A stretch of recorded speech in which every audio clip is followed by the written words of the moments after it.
Hello everyone, I am Lokesh and welcome back to our channel Online Learning. This video is related to 2024 hiring trends part 2 video. In this video, we will discuss about the updates from Deloitte, L&T, IBM and different companies. Okay, so as you can see on my screen that this is related to Tech Mahindra, IBM, L&T, Wipro and Deloitte. Okay, so one of the most important point that I have uploaded the part 1 video on our channel yesterday. Okay, and thank you so much for support. Okay आप सभी के support से ही हम सारी videos बना रहे हैं, काफी सारे अपडेट्स आप सभी को प्रोवाइड करेंगे. One of the most important point, check the MNCs update and other videos. Let's start the video. Okay, so in the video we will discuss about the Deloitte update as well as the other MNCs update. Okay, so one of the most important point that I have to mention that this is a this is a opportunity, okay, in which so many candidates applied and they got the response from companies.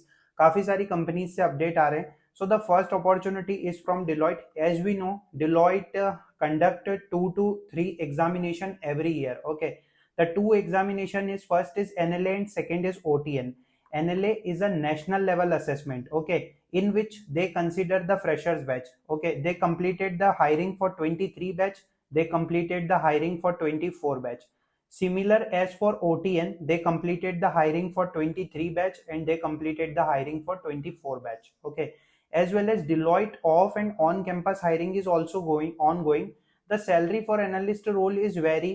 The salary they will give the 3 LPA, 4 LPA and more according to the role and the eligibility criteria. Okay, so for 2024 batch, they already completed the examination of NLA and OTN. So we, like, if you are from 24 batch, so you have to wait for the other hiring, that is a Deloitte off campus hiring for other role. Okay, as well as if you are from 21, 22 and basically 23 batch, so I suggest all of you to apply for off campus hiring that is posted on Deloitte portal. But there is a 6-month cooling period for every opportunity that is posted on Deloitte USI platform. Okay, so it will depends on them whether they will allow for opportunity or not. Okay, उन पे depend करेगा कि वो आपको first या एक से ज्यादा अपॉर्चुनिटीज में मतलब अप्लाई करने का मौका देंगे या नहीं देंगे.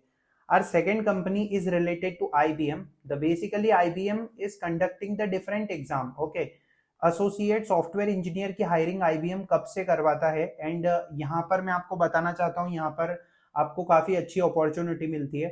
ओके, पहले IBM ने 24 बैच को हायर किया, फिर 23 बैच कैंडिडेट्स को हायर किया. कभी वो इस रोल के लिए ऑन कैंपस से भी हायर कर लेते हैं या फिर वो पर्टिकुलरली सॉफ्ट रोल के लिए हायरिंग निकालते हैं, जैसे सॉफ्टवेयर डेवलपर, जिसमें आपको उन्होंने पैकेज भी अच्छा दिया था, अप टू 7 LPA यहाँ पर पैकेज था. But it will totally depends on them. Okay, it is related to the particular hiring of IBM. Okay, so ये particular role की hiring होती है. So IBM will announce the different hiring. Okay, IBM का कोई cooling period नहीं होता है 6 month का या फिर other, but there is a opportunity in which you have to apply, but they will not consider you for a same opportunity. ठीक है, कि आपने AEC में अप्लाई कर दिया और अभी आपकी ये स्टेटस जो है वो अवेटेड है, तो क्या आप वापस एएसी में अप्लाई करेंगे? नहीं, तो एप्लीकेशन रिजेक्शन होने के चांसेस होते हैं. सो 24 की हायरिंग भी आने के वापस चांसेस हैं, IBM अभी हायर करेगी, so don't worry about that.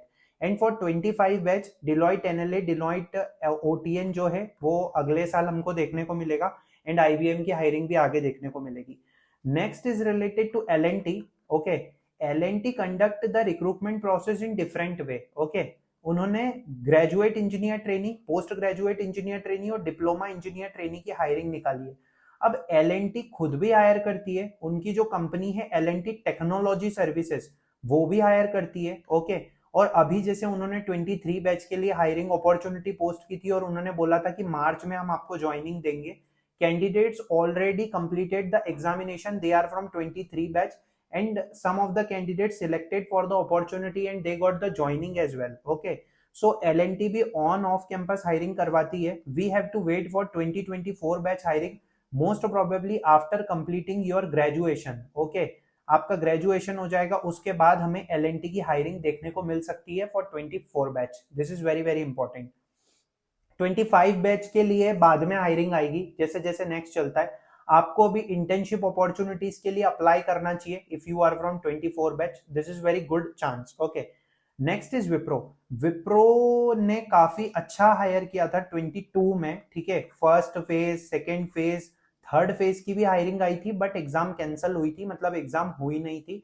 But यहाँ पर ऑन बोर्डिंग से रिलेटेड काफी डिले हो गया, प्रोजेक्ट्स नहीं आ पाए, इसीलिए सारी थोड़ी दिक्कतें हुई है। Wipro conduct recruitment process in two form, on off campus hiring. Wipro elite turbo, ये जो इलाइट रोल है, टर्बो रोल है, सिम रोल है, यहाँ पर विल्प रोल है। काफी सारे डिफरेंट पैकेजेस रहते हैं, विप्रो टीम आपको ऑफर करते हैं। So this is related to Wipro. अब विप्रो की टीम पे डिपेंड करता है कि उनके पास जैसे ही बिजनेस डिमांड्स आएगी, according to their recent surveys, they mention that they will onboard first 22 batch candidates. After that they will focus on 23, 24 and other batches. Okay, तो ये मार्केट सिचुएशन के अकॉर्डिंग हायरिंग आपको देखने को मिल सकती है। Next opportunity is from Tech Mahindra. Tech Mahindra ने इस साल काफी अच्छी हायरिंग की है, 22 में भी की थी। उनका जो ई कैंपस टेक रजिस्ट्रेशन प्लेटफॉर्म है, उसमें आपको 22, 23 बैच की हायरिंग देखने को मिली। ओके, सो बेसिकली वो यहाँ पर 3.25 एलपीए एएसी की हायरिंग करवाते हैं, सुपर कोडर की 5.5 एलपीए। अभी Naukri.com पोर्टल ने भी Tech Mahindra in collaboration with Tech Mahindra 5.5 LPA की अपॉर्चुनिटी वापस कंडक्ट करवाई 22-23 बैच के लिए। 6 मंथ का कूलिंग पीरियड टेक महिंद्रा में भी होता है। सो आपको कोई बोल रहा है कि टेक महिंद्रा की मास हायरिंग है कोई भी अदर रोल के लिए, जो रोल टेक्निकल से रिलेटेड नहीं है, so you have to apply for that opportunity in which your batch is eligible and that is a technical. Okay, बताना चाहता हूं कि 24 बैच की हायरिंग भी ग्रेजुएशन के बाद देखने को मिलेगी। Okay, that is for AAC and super coder, so don't worry 24 batch, ये अपॉर्चुनिटी आने के बहुत ज्यादा चांसेस है। Next and our last opportunities from Hexaware. Hexaware on campus hiring करवा रही है, जैसे मैंने आपको बोला 4 एलपीए की सैलरी थी 24 बैच के लिए। कुछ कॉलेजेस में आई थी जीईटी रोल के लिए, oh sorry I think GET role नहीं था, हमें देख लेना चाहिए। सो हेक्सावेयर की हायरिंग जो थी, हाँ जीईटी रोल ही है। तो जीईटी रोल के लिए हायरिंग पोस्ट हुई थी हेक्सावेयर टीम की तरफ से। ओके, एंड ये हायरिंग बहुत अच्छी है। सो ऑफ कैंपस में भी सुपर सेट के थ्रू हायरिंग आती है, जिसमें भी सैलरी 4 एलपीए देते हैं। और पीजीईटी रोल जो पोस्ट ग्रेजुएट इंजीनियर ट्रेनी रहता है, जिसमें जीईटी का अच्छा परफॉर्मेंस रहता है, तो पीजीईटी मिलता है, जिसमें 6 से ऊपर एलपीए का सैलरी मिलता है, तो वो ऑन कैंपस में होता है। ओके, सो 24 बैच की हायरिंग हमें देखने को मिल सकती है हेक्सावेयर की तरफ से through superset of campus hiring. Okay, totally depends on them, totally depends on market condition and market situation. I suggest all of you to apply for every opportunity, don't miss। कभी भी हायरिंग आ सकती है, hiring के trends भी बदल सकते हैं, काफी कुछ चीजें हो सकती है, you have to explore for other opportunities as well. But मैंने जो सारी चीजें बताई है ये अपडेट्स हैं, ठीक है।